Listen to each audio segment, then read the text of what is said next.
And the warmest greetings of to all. Thank you for joining us here at the Christian Whistleblower channel. It's time for another podcast extraordinaire. We're coming to you live from the heartland of America. From the heartland to your heart is the hope. We're here to help you learn how to guide your own spirit, master your own ascension, and be your own guru. In short, we're here to help you unindoctrinate yourself. And it's very hard to unindoctrinate yourself when you cannot separate yourself. And we have a very, very hard time when we're deeply, intimately involved with something to be objective about it. And what we're talking about is cultivating objectivity. And there's a crisis going on in people's lives that are involved with my life. A tragic event occurred, tragic by many different definitions, and a lot of people are caught up in it. I'm not one of them.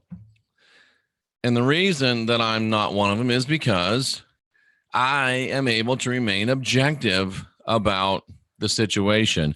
And when you can remain objective, you can make better decisions. When you can remain objective, you're not emotional, you're not wrapped up in knee-jerk reactionism.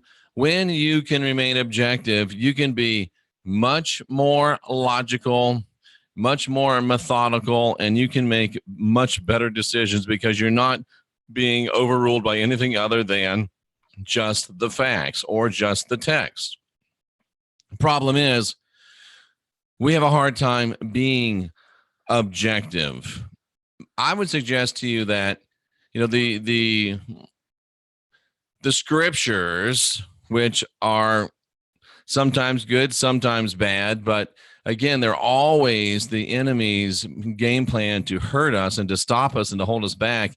And they say to be in the world, but not of the world. That's what the divine really says.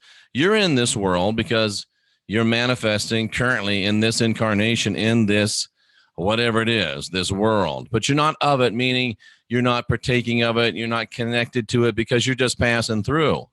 And if you remembered that, of the world, objective, if you remembered you're just of it, you would be objective. But the problem is you forget that you're of it and you slip into being in it, and then you're incensed, then you're intense, then you're all in business that isn't really your business. So you got to be objective. It's hard to be objective. How do you be objective? The scripture says be in the world, but not of the world. But yet the same people that write the scripture and all of their advocates say, you're of the world, so get in it. No. Retain your objectivity. Be a passerby. Look, I just work here. I just live here. Hey, can you help? No, I just live here. I just work here. I'm just passing through. Don't take ownership of it because it's not yours anyway. Once you take ownership of it, then you got to deal with it. That's one of the great things about renting a house. Something breaks, call the guy that owns it. Rent a car, take it back to the girl that owns it. But if you own it, who are you going to call? Yourself. So you've got to master being of the world, objective, and not in the world. But the problem comes because there's another scripture that tells us what they do to us. And really, they don't do it to us like anything else. We do it to ourselves. But it says, it's Acts 4:20, and this should tell you something, because if you do this, you're high, and not in a good way. We cannot stop speaking about what we have seen and heard. We cannot stop speaking about what we have seen and heard. And how do we manifest our world? By speaking. So you can't stop speaking. It is impossible for you in this lifetime, in this manifestation, to not speak, to not manifest into existence what you consistently see and what you consistently hear. So if you don't want to be in this world, then stop listening to the things of this world, and you'll stop speaking the things of this world. Thank you, David Wayne Choate. You will not stop speaking the things you see and hear. So if you want to gain objectivity, then stop seeing the things you habitually see and stop listening to the things you habitually listen to. If all you listen to is things about how disaster's coming, even if they're just trying to warn you, guess what? You're hearing about disaster. You will not be able to stop speaking and manifesting disaster in your life. And at the end of the day, ladies and gentlemen, the people that are always talking about all the bad things that are going to happen in this world are in this world. And people like me, they get laughed at for being objective. It's because we're not in this world. We're of it, and we're objective. Above.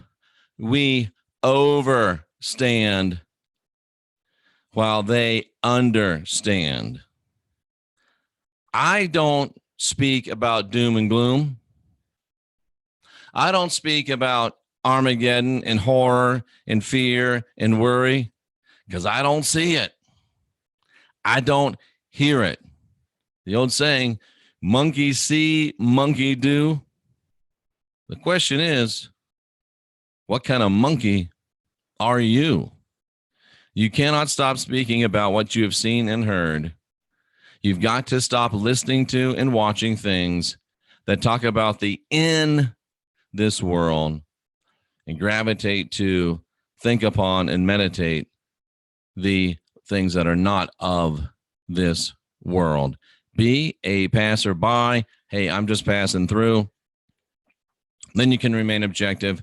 Then you can be your own guru. Monkey see, monkey do, or be a passer through. It's up to you, ladies and gentlemen.